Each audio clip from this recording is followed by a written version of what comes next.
Okay, I was just taking a photo on that last video. This is the video. Okay, so getting on track. This is the second video of the three set series on having hooking up two 3-way switches in light. The first video I did, the power goes to a switch, and then you goes to the next another switch, and then the light is the final place from the second switch that the wiring goes to power the switch, so both switches can control a light. This video I'm going to do power goes to a switch, and then from the switch it goes to a light, and then to another switch that's in another direction. Say if you have say maybe one 3-way switch, a short hallway, one 3-way switch is close to the power coming from the circuit breaker box, that the power is fed to the first 3-way, and then you have a light, and that you run power from that 3-way switch box up to, but then you also run it over to another 3-way that it ends up being just you might end up doing like that. So you run one wire up to the light and one wire over to the next 3-way box. So that's what I'm doing now. The other one that I'll do in the next video is going to be where the power comes in at the light first, and then from the light it goes to the two 3-ways that are at the end rather than at the beginning, like the first video or the last video that I recommend you watching, the last video before this video. Okay, so with this video, you have 14-2 wire coming in, or assuming it's 14-2, not 12-2. 14-2 is what's used for lighting on for the current National Electric Code. You might have 12-2. It's good to learn to distinguish between the thicknesses of the two by determining that if you're working on old construction. If you're working on old construction, it's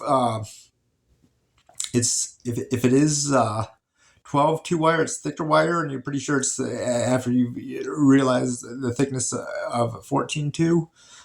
If it's 12-2, you actually got more of a copper in your house, but you just have to be careful that you're not sticking 20 amp outlets on a circuit where there's 12-2 wiring and 14-2 wiring on the same circuit, because sometimes it's sloppy. So you say you should have new electric code. It's put in as 14-2. If it's 12-2, that's fine, as long as you're it's more than enough. It's not really, shouldn't be put in. You shouldn't be like, I'm being cautious by putting 12-2 wire in for lighting instead of 14-2. I mean, I'll give this really quick in this right now is this. So watts equals amps times volts. So a lot of LED light bulbs that you have, they're 100 watt equivalent, or about, I don't know, 12, 13 watts. So you say you have one light bulb. So watts equals amps times volts. Well, a lighting circuit is 15 amps. So that means that you can take, so watts equals amps times volts, or amps equals watts divided by volts.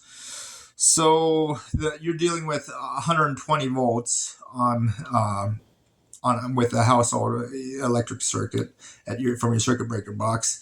So you take 100, you take like 13 watts divided by 120. That's how many amps. So you could have almost eight light bulbs about that are 100 watt equivalent LED light bulbs for 1 amp, and you can have 15 of those on one circuit. So you're talking like, what, 8 times 15, 120. You could have 120, 100 if you're using light bulbs on one circuit. That's 14-2 wiring. So you could have 120 on one circuit. You shouldn't have that many on one circuit, just because that's kind of ridiculous. Maybe if you do have them in another house, you could have it. I'm not judging for you having that many. I just don't deal with them that myself. But I'm saying if 14.2 wiring is adequate for lighting, you don't need to start thinking that you need to be safe and put 12.2 in there, and that's better. 12.2 makes chaos between people thinking they can put 20 amp outlets on a circuit that has 14.2 wiring in it too, along with 12.2. It kind of causes confusion. So if you can learn to distinguish through what if you have 14.2 or 12.2, the thicknesses. 14.2 isn't. You can if you could buy some new Ace hardware. A lot of times you can buy wire by the foot at Ace hardware. Most Ace hardware sell wire by the foot. Is a good place if you go buy a foot two of wiring. That's new wiring, and you can see what the thickness is if you want. That's one way of doing it. I don't know what I recommend you do. It's not a bad thing to do if you need a bit of wiring and you do pigtail or something, right? Anyway, but it's a lot cheaper than buying it at Home Depot or Menards, where you have to you have to buy like 50 feet or 100 feet of it. So this is the second video, so I'll get to the point. It goes to a switch, and then from the switch it goes in one direction off to a light, in the other direction off to another switch. So what's happening is you have a hot wire and a neutral wire that come into the switch, and the neutral wire you connect to the hot wire. There's a hot wire and neutral wire that go off to the light. You connect the neutral wire that's coming into the switch with the neutral wire that goes to the light. So the neutral wire is always connected, and ground wires can always be connected too. And then a lot of times there's ground wires on the switches. So you're actually supposed to, the ground wires are supposed to be a continuous thing, just like a neutral wire. So maybe I'll give you another video on how you go about doing that.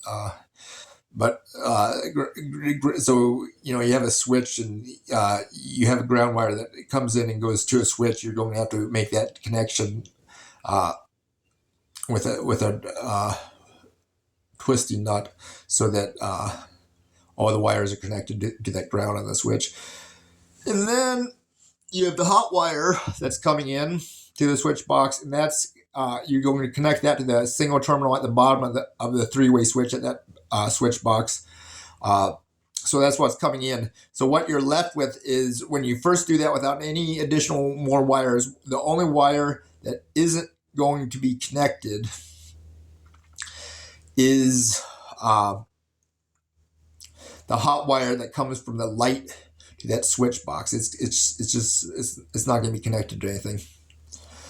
So then what you're going to want to do, leave that unconnected. So then what you're going to want to do is you're going to want to take 14.3 wire. That's a red, a black, and a white wire.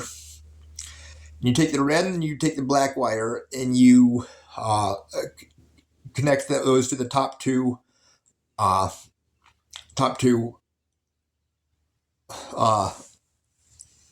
connect those to the top two terminals on the top of the switch.